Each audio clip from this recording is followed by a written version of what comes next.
उस मुल्क की सरहदों को कोई छू भी नहीं सकता जिस मुल्क के लोग उसे मुसीबत में देखकर अपना सब कुछ दांव पर लगाने को तैयार हों।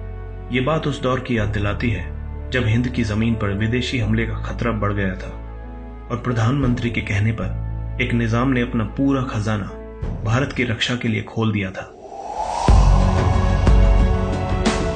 उस महादानी का नाम था मीर उस्मान अली, जो 1965 में हैदराबाद के निजाम थे। पैसों के मामले में भारत की सेना के लिए इतना बड़ा दान शायद ही किसी ने दिया होगा। तो चलिए जानते हैं उस किस्से को जिसने मीर उस्मान अली को मोहसीन हिंदुस्तान बना दिया। मीर उस्मान अली हैदराबाद रियासत के अंतिम निजाम थे। वो विश्व के सबसे धनी व्यक्तियों में शामिल थे। उस समय उनकी कुल संपत्ति अमेरिका की कुल अर्थव्यवस्था का 2% थी। इसी के चलते टाइम मैगजीन ने 1937 में उनकी फोटो अपनी मैगजीन की कवर पेज पर लगाई। हैदराबाद के निजाम की संपत्ति का इसी बात से आकलन लगाया जा सकता है कि वो 5 करोड़ पाउंड की कीमत वाले शुतुरमुर्ग के अंडे के आकार जितने बड़े एक हीरे को पेपर वेट के तौर पर इस्तेमाल किया करते थे। वहीं इस पैलेस में करीब 6000 लोग काम किया करते थे, जिनमें से 38 लोग तो केवल मोमबत्ती स्टैंड की धूल ही साफ किया करते थे। इतना सब होने के बाद भी उस्मान अली बेहद साधारण किस्म का जीवन यापन करते थे। कहा तो यहां तक जाता है कि उन्होंने अपनी पूरी जिंदगी केवल एक ही टोपी पहनकर और एक ही पुराना कंबल ओढ़कर गुजार दी। वहीं इनकी दरियादिली भी इस साधारण जीवन से ऊपर थी। उन्होंने बनारस हिंदू विश्वविद्यालय के लिए आर्थिक मदद मांगने के तुरंत बाद बिना किसी देरी किए 1 लाख रुपए का दान दिया। 1965 में भारत पाकिस्तान से युद्ध जीत चुका था और पूरे देश में जश्न का माहौल था। भारतीय इस जीत का जश्न अभी ठीक से मना भी नहीं पाए थे कि उनके सामने दूसरा खतरा चीन के रूप में खड़ा हो गया। तिब्बत को आजाद कराने के लिए चीन ने भारत को दादागिरी दिखानी शुरू कर दी और युद्ध तक की धमकी दे डाली। ऐसे में भारत इस बात से चिंतित हो उठा। भारत कुछ दिन पहले ही एक भयावह युद्ध से गुजरा था। हालांकि युद्ध में हमारी जीत हुई थी, लेकिन पुनः एक और युद्ध उस पर थोपा जाना कहीं से भी उचित नहीं था। उधर चीन की सेना पूरी तरह से युद्ध के लिए तैयार थी और यहाँ सैनिकों के हाथ खाली थे। वहीं देश विभाजन का दर्द झेल रहा था और पाकिस्तान से युद्ध के चलते भारत सरकार के पास धन की कमी भी थी।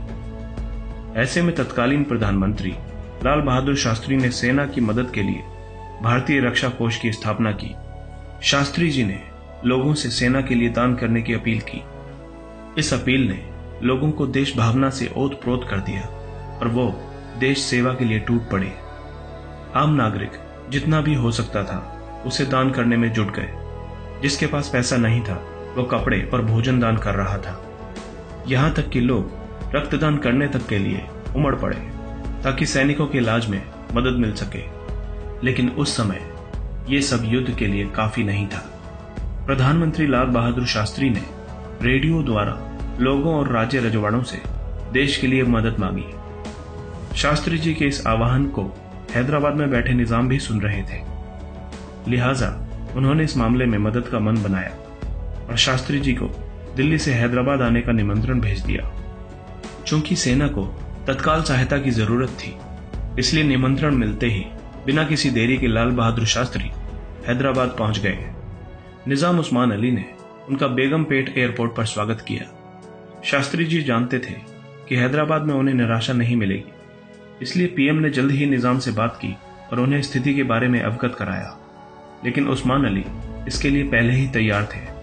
बिना एक सेकंड के सोचे निजाम मीर उस्मान अली ने अपना खजाना भारत की रक्षा के लिए खोल दिया और राष्ट्रीय रक्षा कोष के लिए 5 टन सोना देने का ऐलान कर दिया। उस्मान अली ने लोहे के बक्से एयरपोर्ट पर मंगवाए। पहले 1, फिर 2 और देखते ही देखते कई बक्से पीएम के सामने रख दिए गए।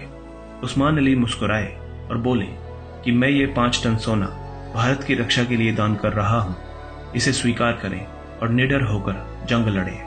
हम जरूर जीतेंगे। इस तरह से शास्त्री जी 5 टन सोने से भरे बक्सों को अपने साथ लेकर दिल्ली रवाना हो गए। इस घटना की जानकारी मीडिया तक पहुंची और धीरे धीरे ये खबर पूरे देश में अखबार और रेडियो के माध्यम से फैल गई। हर किसी ने मीर उस्मान अली की दरियादिली की तारीफ की। यहां तक कि विदेशी मीडिया ने भी इस घटना को कवर किया। 1 साल गुजर गया और देश में हालात अब पहले से बेहतर थे। हालांकि निजाम के लिए यह कोई बड़ी बात नहीं थी। वो वापस अपने पैलेस में वही साधारण जीवन जीने लगे।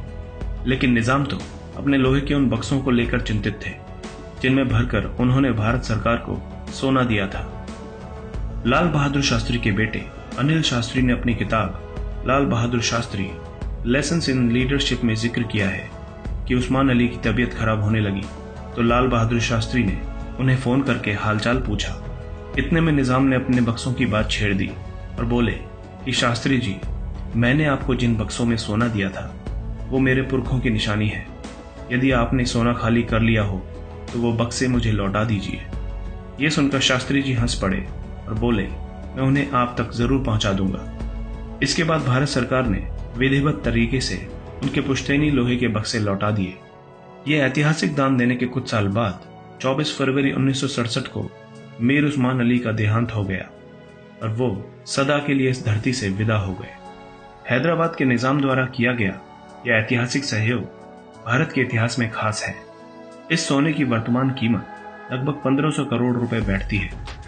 ऐसा माना जाता है कि इतनी बड़ी सहायता आज तक इतिहास में किसी भी संगठन या व्यक्ति द्वारा एक मुश्त नहीं की गई। आप इस दिलचस्प कहानी के बारे में क्या सोचते हैं? कमेंट बॉक्स में अवश्य लिखें।